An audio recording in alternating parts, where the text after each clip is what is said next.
The global outpouring of support for France is very visible on the streets of the French capital. More than 30 million tourists visit Paris every year.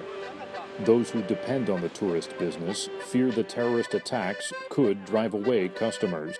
Because if it continues like this, it's, we are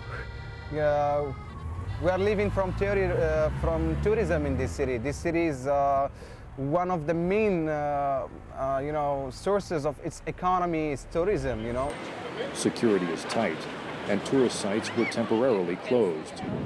But while the numbers have dropped, visitors still arrive outside famous landmarks, such as the Notre Dame Cathedral.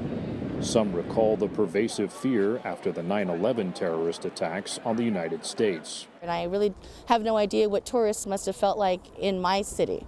I'm sure they were scared.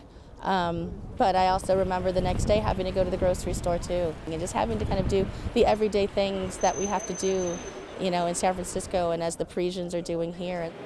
Some tourists pay respects outside the Bataclan Theater, where suicide bombers killed more than 80 people attending a concert. I understand how they feel because we had a bombing in Ankara too, and we lost friends as well, so we know how they feel right now.